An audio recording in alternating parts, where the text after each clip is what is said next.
Hello दोस्तों, कैसे हैं आप सभी लोग। तो सीडीपी की क्लास को कंटिन्यू करते हुए और क्लासेस आपको कैसी लग रही हैं कमेंट सेक्शन में ज़रूर बताएं बेटा।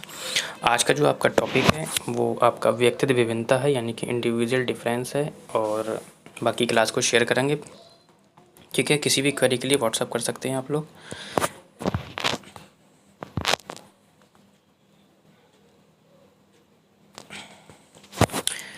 टॉपिक है आपका आज का इंडिविजुअल डिफरेंस, यानी कि व्यक्तित्व विभिन्नता। ठीक है बेटा, क्या अर्थ होता है व्यक्तित्व विभिन्नता का, एक बार समझ लेते हैं। देखो, व्यक्तित्व विभिन्नता का जो अर्थ होता है, जैसे कि दुनिया में दो लोग पूरी तरह से क्या है समान नहीं हो सकते, भले ही वे जुड़वा बच्चे क्यों ना हो, कुछ ना कुछ उसमें या तो शारीरिक या तो मानसिक अंतर होंगे ही होंगे। इसे ही हम क्या बोलते हैं, व्यक्तित्व विभिन्नता बोलते हैं। ठीक है, एक बार समझ लेते हैं कि दुनिया में दो लोग एक जैसे नहीं है, इनमें कुछ न कुछ या तो शारीरिक या तो मानसिक अंतर क्या है ज़रूर पाए जाएंगे। ये क्या कहलाता है, व्यक्तित्व विभिन्नता कहलाता है। पूछ लेता है कभी कभी टेट, एसटेट और कभी कभी सीटेट में भी पूछ लेता है कि व्यक्तित्व विभिन्नता के अध्ययन के जनक किसे कहते हैं, तो फ्रांसिस गाल्टन साहब को कहा जाता है। ठीक, किसे कहा जाता है, फ्रांसिस गाल्टन। अच्छा, फ्रांसिस गाल्टन उन्होंने अपनी एक पुस्तक लिखी थी जिसका नाम था हेरिडेटरी जीनियस नामक पुस्तक लिखी थी, जिसमें उन्होंने बुद्धि का क्या किया था, पहली बार क्या किया था, अध्ययन किया था। ठीक है, सीधे सीधे यहाँ से क्वेश्चन आपके मिल जाएंगे। व्यक्तित्व विभिन्नता में संपूर्ण व्यक्तित्व का कोई सा भी ऐसा पहलू आ सकता है जिसका मापन संभव हो। देखो, कोई सा भी मापन संभव हो, यानी कि मापन संभव हो, यानी कि कोई सा भी ऐसा पहलू हो जिसका मापन संभव हो, तभी हम पता लगा पाएंगे कि एक्स में ज़्यादा थी या वाई में ज़्यादा थी, कम किस में थी, ज़्यादा किस में थी, है ना। एक्स का मतलब किसी का भी नाम ले सकते हैं। ठीक, आगे है व्यक्तित्व विभिन्नता के प्रकार।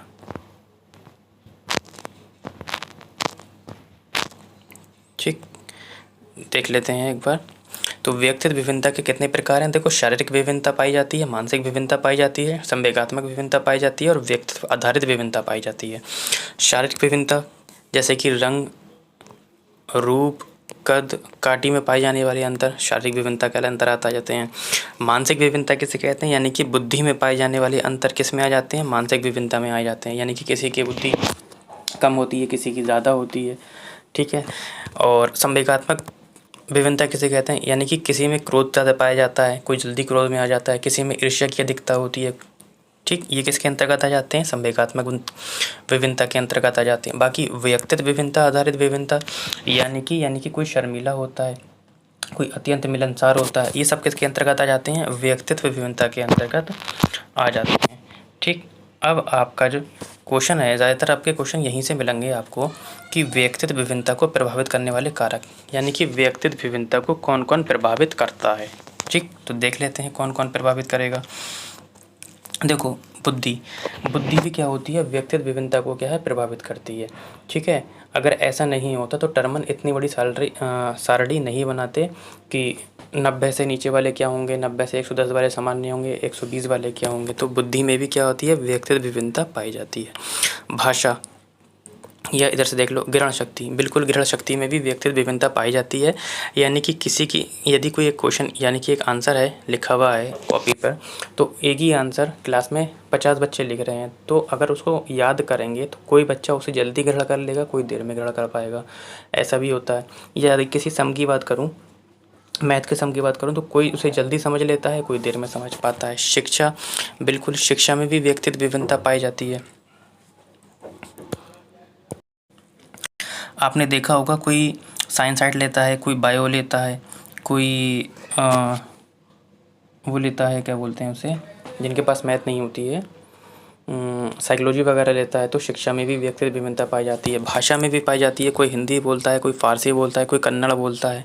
अधिगम, यानी कि सीखने में भी अंतर पाए जाते हैं, विभिन्न प्रकार के अंतर पाए जाते हैं, कोई जल्दी सीख जाता है, कोई देर में सीखता है ना। रुचि में भी अंतर पाए जाते हैं। अब रुचि में किस तरीके से अंतर पाए जाते हैं, जैसे कि हम कह सकते हैं ये किसी के अंतर भी हो सकते हैं, खाने से लेकर पहनने तक, ओढ़ने तक, घूमने तक, सभी में रुचि सब में अलग अलग पाई जाती है। जैसे कि मैं मार्केट गया और किसी कपड़े वाले की दुकान पर गया और मैंने वहाँ पर एक कपड़ा पसंद करा, लेकिन दूसरा वाला एक बंदा आया, उसको वो कपड़ा पसंद नहीं आया, लेकिन मुझे कपड़ा पसंद आया। वही कपड़ा दो लोगों ने देखा, लेकिन एक की रुचि उसमें नहीं थी, एक की रुचि थी, यानी कि एक ने खरीद लिया।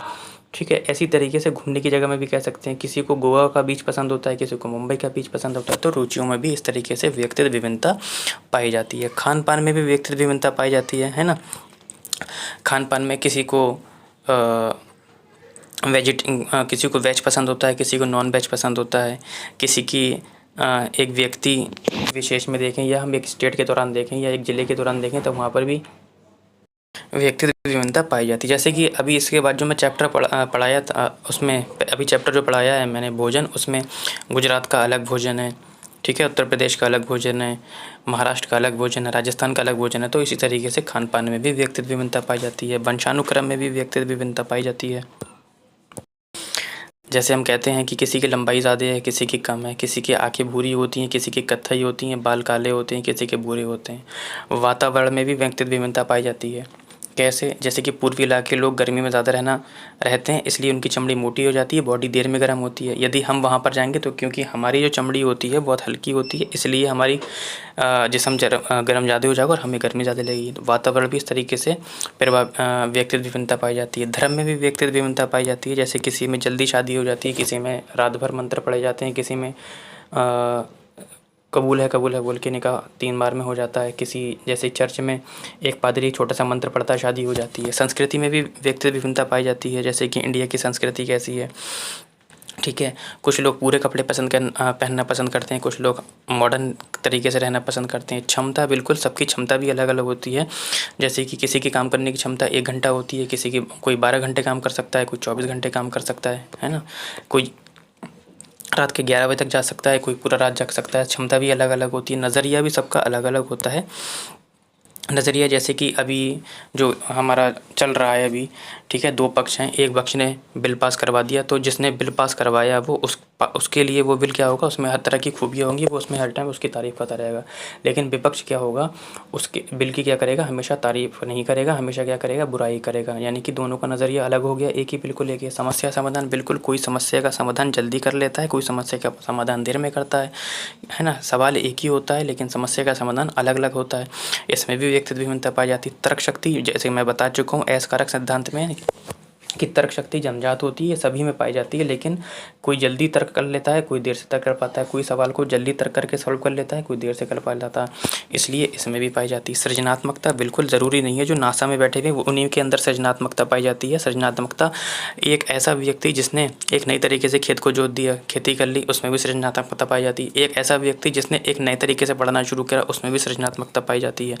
लिंग, बिल्कुल लिंग भी व्यक्तिगत विभिन्नता पाई जाती है। कैसे? जैसे स्त्री और पुरुष में शरीर की बनावट से लेके उनके हार्मोन स्ट्रक्चर में भी क्या पाई जाती है, व्यक्तिगत विभिन्नता पाई जाती है। उम्र में भी व्यक्तिगत विभिन्नता पाई जाती है। जैसे कि इस उम्र में मेरी दाढ़ी है कि 2 साल के बच्चे में दाढ़ी आ सकती है, तो इसलिए उम्रों में भी क्या पाई जाती है, व्यक्तिगत विभिन्नता पाई जाती है।